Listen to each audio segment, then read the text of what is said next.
The silent scream. The crystal spires of New Harmony sang their eternal song as elder resonance floated through the city's luminous corridors. Each building hummed with a different tone, creating a symphony that had played without interruption for 3,000 cycles. The Zephyrian collective had built their civilization on the principle of perfect harmony, where every voice mattered and every decision required complete consensus. Resonance's crystalline form pulsed with soft blue light as she moved toward the consensus chamber. Her body was composed of living crystal that could shift between solid and energy states, allowing her people to communicate through harmonic frequencies that carried both thought and emotion. Today, however, the usual peaceful melodies of her city carried undertones of fear. The first signs had appeared 7 rotations ago. Ships unlike anything in the Galactic database had emerged from the void between stars. They were not constructed from metal or organic materials, but seemed to be made of pure darkness given form. The vessels absorbed light, heat, and any form of energy they encountered, growing larger and more powerful with each absorption. The Zephyrians had tried their traditional approach to first contact. They transmitted mathematical sequences, cultural exchanges, and offers of peaceful cooperation. The response had been silence, followed by the systematic draining of energy from their outer colonies. Entire worlds had gone dark in a matter of hours, their populations vanishing without a trace. In the consensus chamber, 12 other elders waited in a circle of worry. Their usual bright emanations were dimmed with anxiety as harmonic discussions filled the air with discordant notes. Elder Melody spoke first, her tones carrying the weight of terrible news. The outer rim colonies are gone. 17 worlds, billions of our people, all consumed. The entities leave nothing behind but dead rock and empty space. They are moving toward the core systems now. Elder Rhythm's crystalline form flickered with agitation. We have sent delegation after delegation. We have offered them resources, technology, even partnership in exploration. They consume our messengers and continue their advance. They do not seek negotiation or conquest. They seek only consumption. The discussion continued for hours in the way of the Zephyrian people. Every voice was heard, every concern addressed, every solution examined from all angles. But as the harmonies grew more desperate, one terrible fact became clear. They had no weapons, no military, no way to fight back against entities that existed only to consume. The Zephyrian collective had evolved on a world without predators. Their crystal forms could absorb nutrients directly from their sun, making competition for resources unnecessary. They had developed art, science, and philosophy without ever learning the concepts of war or violence. In a galaxy where most species had some form of defensive capability, the Zephyrians were utterly defenseless. There is one option, Resonance finally sang, her tones heavy with reluctance. The Echo Protocol. The chamber fell silent. The Echo Protocol was an ancient system, built in the early days of their space exploration, when they had hoped to find other peaceful civilizations among the stars. It was designed to send a message across the entire galaxy simultaneously, reaching every inhabited world with a plea for help. But using it would admit their complete helplessness to every species in known space. The other civilizations have already shown they will not help, Elder Harmony protested. The Centauri Federation claimed they were too far away. The Silicon Confederacy calculated that intervention would be unprofitable. The feathered clan simply ignored our messages entirely. But the Echo Protocol reaches further than our normal communications, Resonance replied. It might reach species we have never contacted, civilizations on the edge of known space who might respond differently. The debate that followed was unlike any in Zephyrian history. For the first time in their collective memory, they were forced to choose between their principles and their survival. To activate the Echo Protocol would be to abandon their self-reliance and admit their weakness to the galaxy.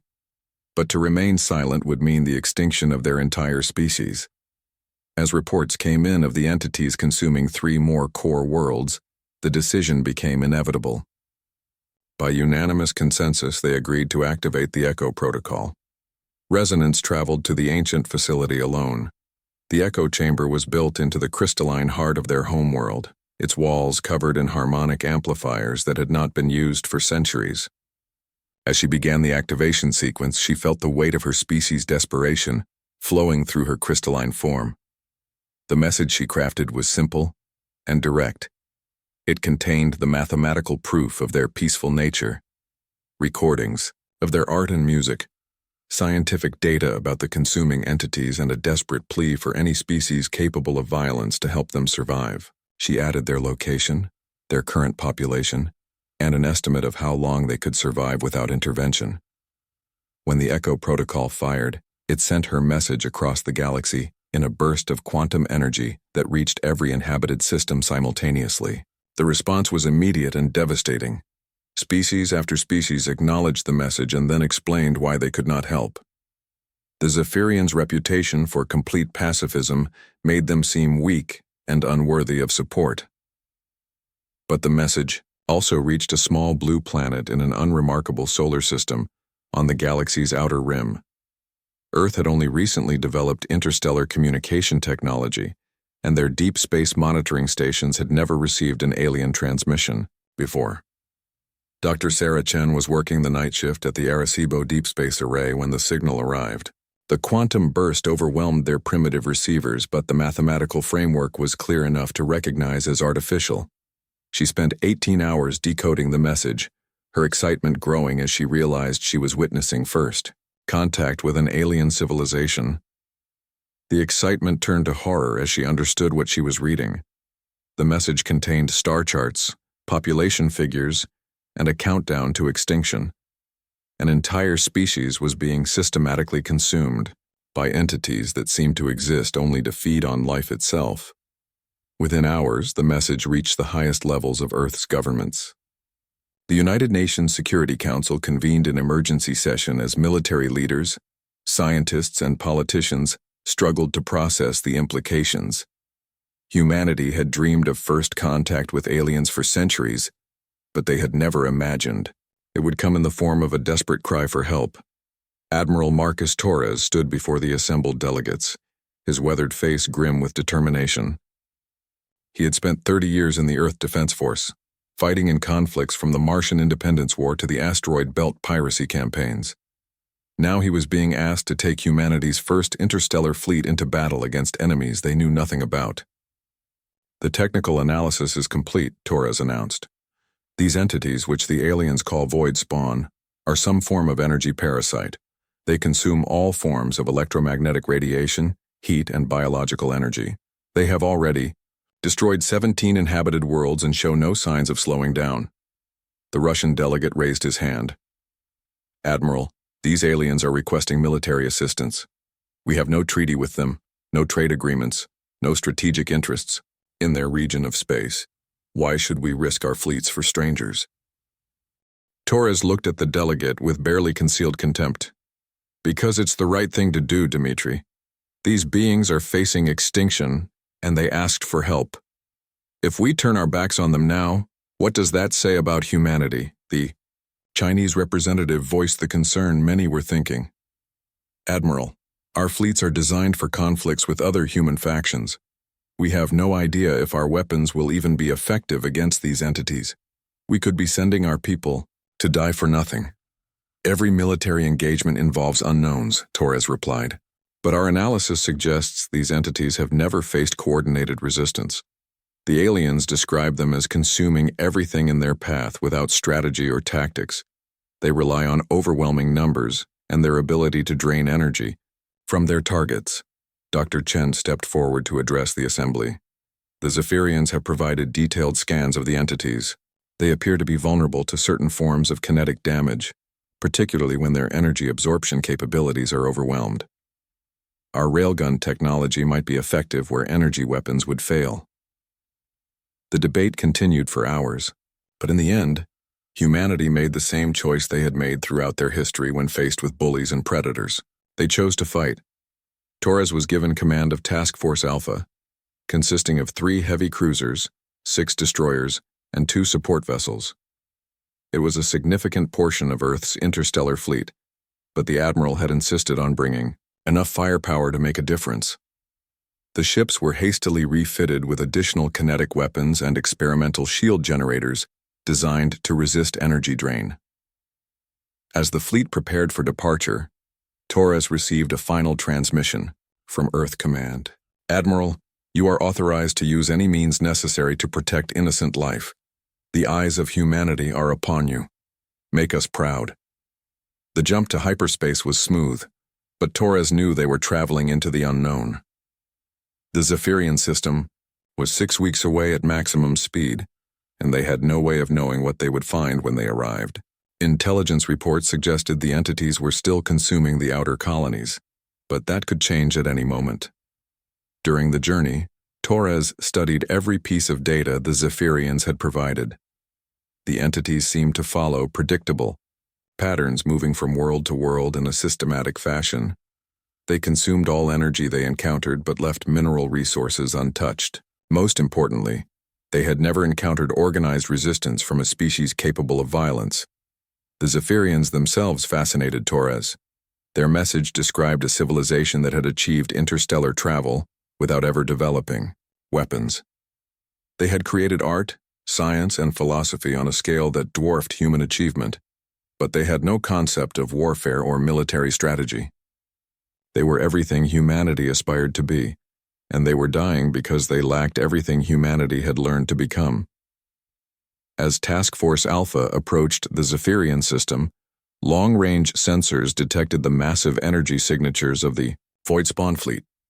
There were hundreds of them, dark shapes against the stars that seemed to absorb light itself. They moved in loose formations around the remaining inhabited worlds, slowly draining the life from each planet. Torres stood on the bridge of the UES Defiance, watching the tactical display with grim satisfaction. The entities showed no reaction to their approach, apparently unable to detect ships that weren't broadcasting energy signatures. They had grown comfortable in a galaxy where their prey never fought back. "All ships, battle stations," Torres commanded. "Let's show these parasites what happens when they pick on someone our size." When predators meet prey. The first thing Admiral Torres noticed about the Void Spawn was how wrong they looked in the cosmos. Where stars should have illuminated the system with natural light, there were patches of absolute darkness that seemed to bend reality around them. The entities weren't just consuming energy. They were creating zones of entropy where the fundamental forces of physics began to break down. "Sensor readings are off the charts," reported Commander Lisa Park from her position at the tactical station. "These things are reading as negative mass in some areas, but they're clearly affecting gravitational fields. It's like they exist in a state that shouldn't be possible." Torres studied the formations through his binoculars, a habit from his early days commanding atmospheric fighters. The Void Spawn moved in loose clusters around 3 remaining Zephyrian worlds, their dark forms pulsing with absorbed energy.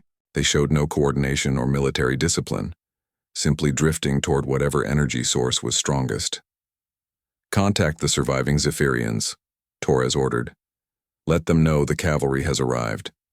The response came within minutes, transmitted on harmonic frequencies that their communication officers had learned to interpret during the journey. The voice belonged to Elder Resonance, though her usual musical tones were strained with exhaustion and hope. "Human vessels, this is Elder Resonance of the Zephyrian Collective. We cannot express our gratitude that someone answered our call. We have been hiding our remaining populations in deep underground shelters, but our energy reserves are nearly depleted. The entities have consumed 63 of our worlds in the past 20 rotations." Dr. Sarah Chen, who had joined the expedition as inolinguist and cultural advisor, stepped forward to respond. During the journey, she had become fascinated by Zephyrian society and had worked to establish communication protocols that could bridge the gap between species.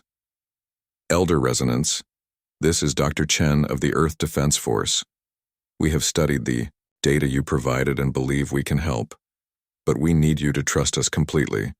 Our methods of warfare may seem brutal to your people, but they are necessary against an enemy like this." There was a pause before Resonance replied, her harmonic tones carrying uncertainty. "Dr. Chen, we do not understand warfare or violence. In our language, we have no words for deliberately causing harm to another being, but we understand that you have come great distances to help us, and we place ourselves under your protection." Torres felt the weight of that trust settle on his shoulders. The Zephyrians were placing the survival of their entire species in the hands of strangers who operated by principles they couldn't comprehend. It was the kind of responsibility that could crush a weaker leader, but Torres had volunteered for exactly this kind of burden. "All ships assume attack formation Beta," Torres commanded.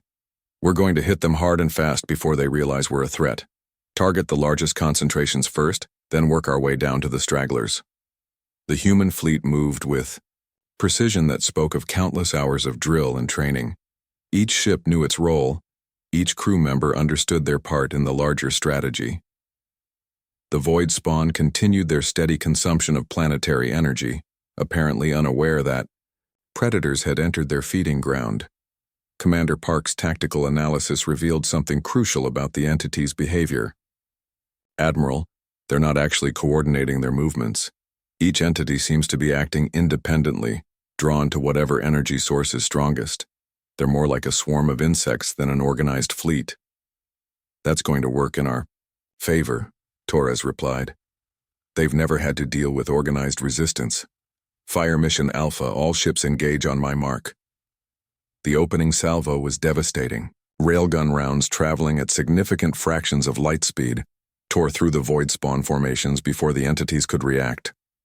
The kinetic projectiles, designed to penetrate military-grade armor, proved surprisingly effective against beings of living darkness. When the dense metal slugs impacted the entities, they created cascading disruptions in their energy matrices that caused them to collapse into themselves. The response was immediate and chaotic. The Void Spawn turned toward the human fleet in a disorganized rush, abandoning their systematic consumption of the planets to swarm toward this new energy source. But their lack of coordination became a liability as they collided with each other, in their eagerness to reach the human ships. "Evasive maneuvers pattern Delta," Torres ordered. "Don't let them get close enough to drain our power systems." The human ships danced through space with a grace that spoke of evolutionary pressure and survival instincts. While the Zephyrians had evolved in harmony with their environment, humans had clawed their way to the top of their world's food chain through aggression, adaptability, and the ability to work together against common threats. Dr. Chen watched the battle from the command deck, recording everything for later analysis. The contrast between human and Zephyrian approaches to problem-solving was striking. Where the aliens sought consensus and harmony, humans had developed command structures that allowed for rapid decision-making under pressure. "Elder Resonance," Chen transmitted to the alien leader. "You should observe how we coordinate our forces. Each ship has a commander who makes tactical decisions, but they all follow the overall strategy set by Admiral Torres. It allows us to adapt quickly to changing situations." Resonance's reply carried amazement and confusion. "But how can one individual make decisions for many? What if their choices are wrong? What if others disagree with their judgment?" "That's the risk of command," Chen explained. "But in combat, the cost of hesitation is higher than the risk of making a wrong decision quickly. Your people can debate for hours to reach consensus, but we need to react in seconds or minutes." The battle continued for 3 hours as the human fleet systematically eliminated Void Spawn clusters throughout the system. Torres had divided his forces into 3 groups, each responsible for clearing entities from around one of the remaining inhabited worlds. The aliens' lack of tactical thinking made them predictable opponents, always taking the most direct route toward their targets. But it was the aftermath of each engagement that truly impressed the watching Zephyrians. When human ships took damage, their crews worked with mechanical efficiency to restore functionality. When the UES Vigilant lost power to its main engines after a close encounter with a large entity, the crew had backup systems online within minutes and was back in formation before the enemy could take advantage. "Your people adapt so quickly," Resonance observed during a brief pause in the fighting. "When we encounter problems, we must consider all possibilities, consult with experts, and reach agreement on the best course of action. But your crew simply fixes things and continues fighting." Torres smiled grimly as he watched his ships eliminate the last cluster of entities around the third world. "Elder, Our species learned a long time ago that survival sometimes requires making imperfect decisions quickly, rather than perfect decisions slowly. We've had to be adaptable because our world tried to kill us every day for millions of years. The final phase of the battle came when the scattered void spawn began to regroup into a massive swarm. Apparently, their individual consumption drives could be overridden by some form of collective survival instinct when they faced significant losses. The remaining entities, nearly 200 of them, formed a dark cloud that began moving toward the human fleet with purpose rather than their previous random wandering. "Now that's more like it," Torres muttered, watching the tactical display with professional interest. "They're finally acting like a coordinated force. All ships formation, Charlie. We're going to show them what happens when prey learns to bite. Back." The human fleet contracted into a tight defensive formation, each ship's fields of fire overlapping to create a wall of kinetic death. The void spawn surged forward in a wave of darkness, finally showing the kind of coordination that should have made them truly dangerous. But they were learning to be soldiers far too late in the battle. The clash was brief but intense. Railgun rounds filled the space between the fleets as the entities closed distance, their dark forms beginning to pulse with the energy they were draining from the human ship's shields. For a moment, it seemed as though the aliens' energy absorption might overcome human firepower. Then Torres played his final card. "All ships execute Broken Arrow Protocol. Full kinetic bombardment, fire everything." The human fleet unleashed every kinetic weapon they possessed in a coordinated barrage that turned the space around the void spawn swarm into a storm of metal and destruction. The entity's energy absorption abilities, so effective against directed energy weapons, were useless against simple mass moving at high velocity. The swarm collapsed as dozens of entities were destroyed simultaneously, their energy matrices disrupted beyond any hope of recovery. The surviving void spawn, fewer than 30 individuals, suddenly broke formation and fled toward the edge of the system. Their retreat was as disorganized as their previous attacks, each entity apparently deciding independently that this feeding ground had become too dangerous to remain. "Let them go," Torres ordered when his tactical officers requested permission to pursue. "They'll spread word throughout whatever network they use to communicate. Other swarms will learn that some prey species bite back." In the aftermath of the battle, Torres found himself invited to the surface of New Harmony to meet with the Zephyrian leadership in person. The crystalline city was even more beautiful than their transmissions had suggested, with spires that sang in harmony with the planet's magnetic field, and structures that seemed to grow from the living rock rather than being built upon it. Elder Resonance greeted him in the consensus chamber, her crystalline form pulsing with colors that their translation software indicated represented profound gratitude and amazement. Around the chamber, other elders had gathered to witness this historic meeting between their species and the beings who had saved them from extinction. "Admiral Torres," Resonance sang, her harmonics carrying emotional undertones that needed no translation. "Your people have given us the greatest gift possible, continued existence. But more than that, you have shown us that the galaxy contains species who will risk their lives for strangers simply because it is the right thing to do." Torres felt somewhat uncomfortable with the gratitude. In his mind, responding to a distress call was simply what any decent being should do. "Elder Resonance, your people's achievements in art, science, and philosophy far exceed anything humanity has created. We may have won one battle, but you've built a civilization that represents the best of what intelligent life can become." "But we could not protect it," another elder interjected, harmonics tinged with sadness. "All our knowledge, all our beauty, all our achievements would have been consumed if you had not come.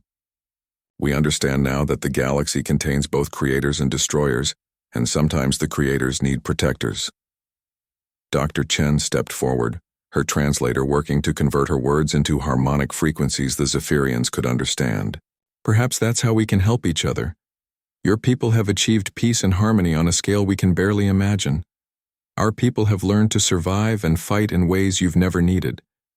Together, we might be able to create something neither species could achieve alone." The discussion that followed lasted for days, as was the Zephyrian way. But this time the endless deliberation served a purpose beyond reaching consensus. They were laying the groundwork for an alliance that would change both civilizations forever. The Zephyrians offered humanity access to their advanced materials science, their energy manipulation technologies, and their philosophical frameworks for creating harmonious societies. In return, humans would provide military protection and training in the practical skills needed to survive in a galaxy that contained both wonders and terrors. But perhaps most importantly, the alliance represented something new in galactic politics. For the first time, a peaceful species had found protectors who understood that true strength came not from the ability to dominate others, but from the willingness to stand up for those who couldn't protect themselves. As Admiral Torres prepared to leave half his fleet in the Zephyrian system as a permanent garrison, he reflected on how this first contact had changed humanity's place in the galaxy.